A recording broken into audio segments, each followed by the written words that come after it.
तिथि पुण्य संध्यारे समस्तंकु शुभेच्छा जनाऊँगी। आज गोटे भल खबर होउची ओडिशा रे गोटे कर्म नियुक्ति पाई आज ओडिशा बाहरु भारत बाहरु अनेक कंपानी माने आसीथिले।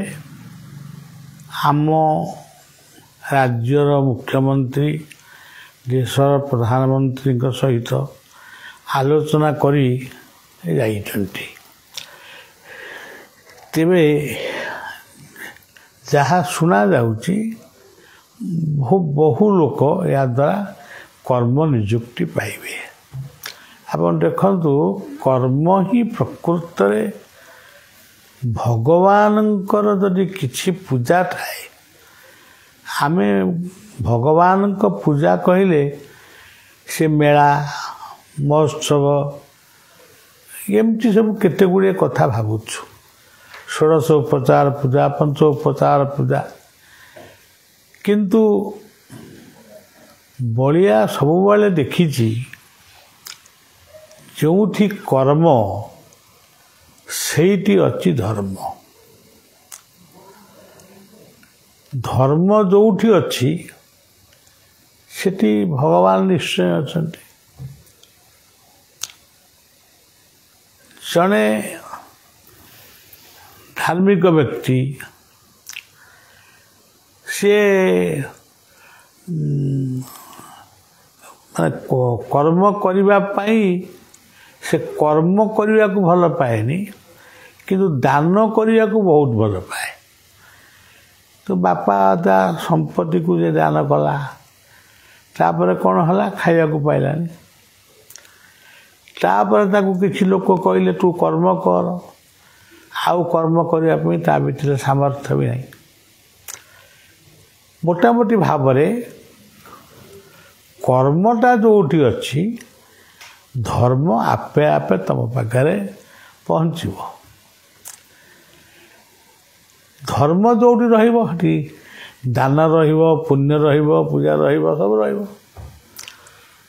यही धरतु जाइछन्ति आमर त्रिवेणी संगम गुड़ सनातन धर्मर भारत वर्षर ये हूँ एक मान जहाँ को कहती महापुण्य।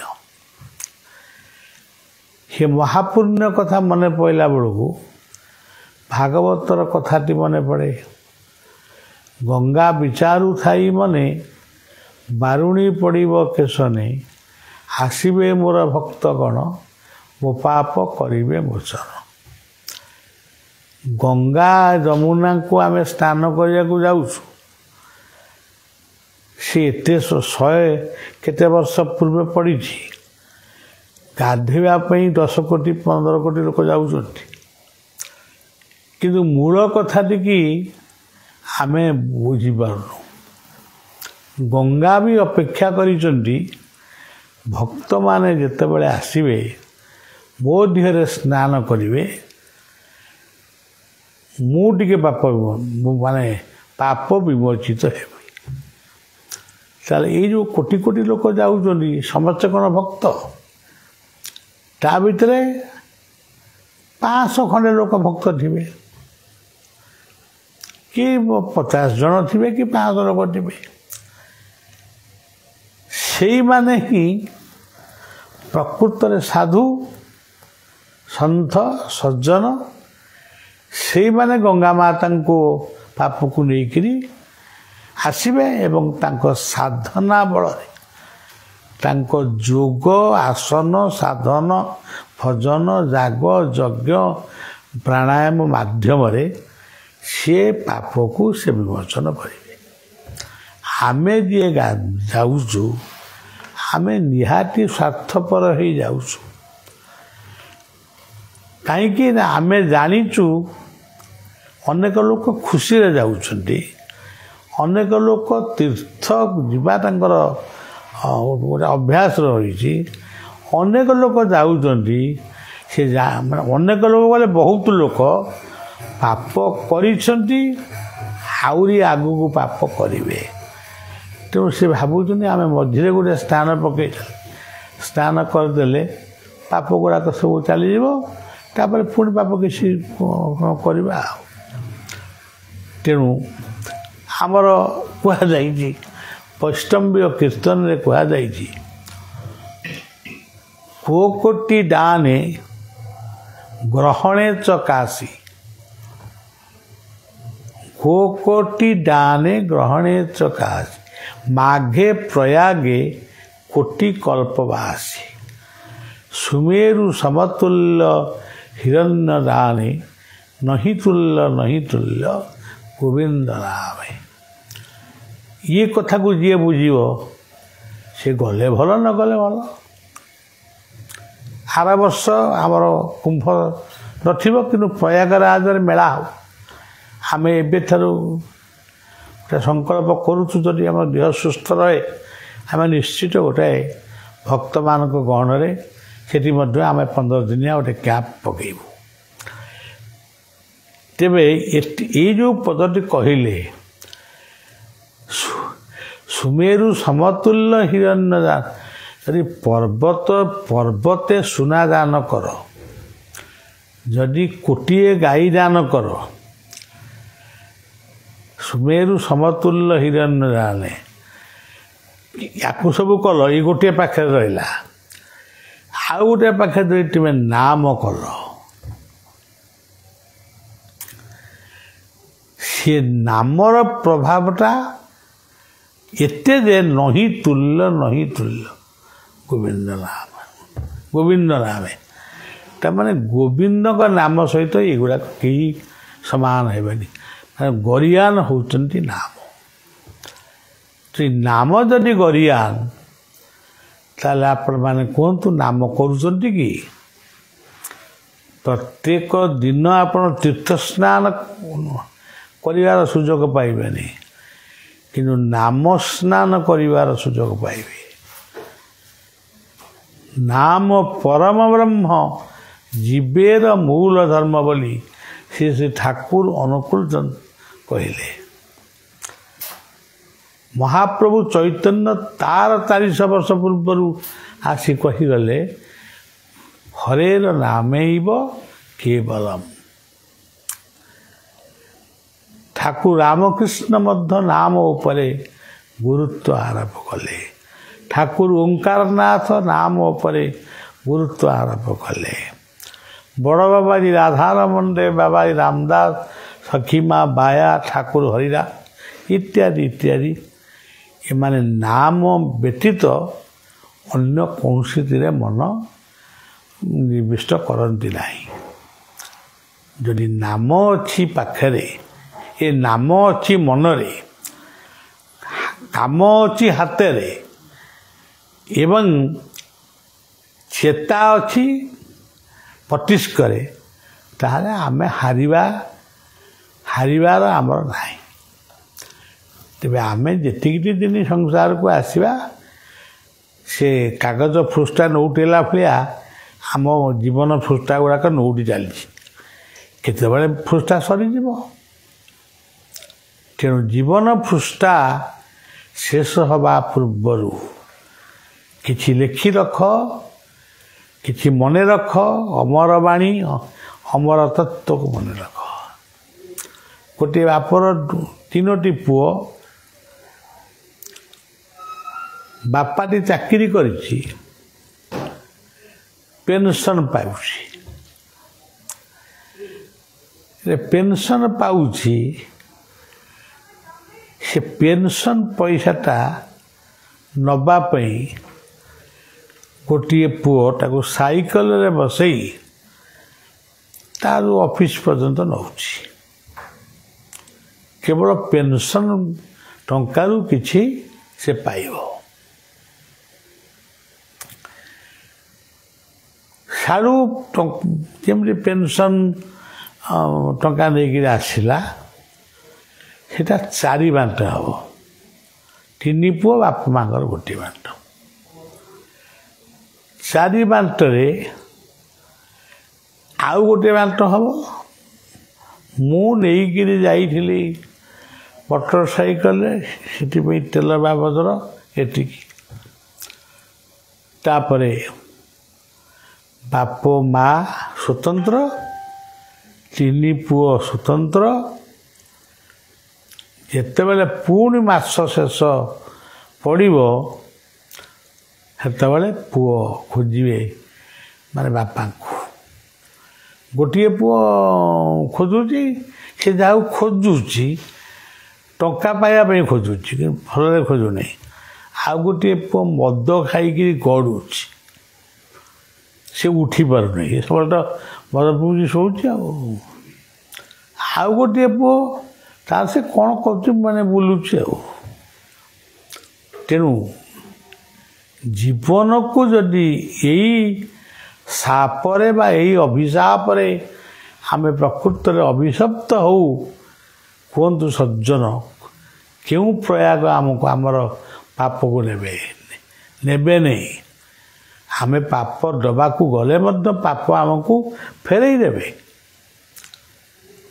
ଆମେ ଯଦି ଜୀବନରେ କାହାରି ସେବା ଟିକେ କରିଥିବା, କାହା ପାଇଁ ଆଖିରୁ ଟିକେ ଲୁହ ଗଡ଼େଇ ଦେଇଥିବା, କାହାକୁ ଯଦି ଆମେ 3ଟା ରସଗୋଲା ଖାଇବା କଥା, ଆମର ଆଉ ଜଣକୁ ଦେଖିକିରି 2ଟା ଖାଇକିରି ଗୋଟାଏ ଅଇଁଠା ନୁହଁ, ମାନେ ଗୋଟାଏ ରସଗୋଲା ତାକୁ ଦେଇଦେଲୁ, ସିଏ ଯେଉଁ ଖୁସି ହେଇଯାଇଥିବ, ଏ ଯାହା ହଉ ମୋ ପାଖରେ ପଇସା ନଥିଲା, ବାବୁ କିଏ ଦେଇଦେଲେ, ସେଇଟା ଗୋଟେ ସେ ଛୋଟିଆ ଯଜ୍ଞ।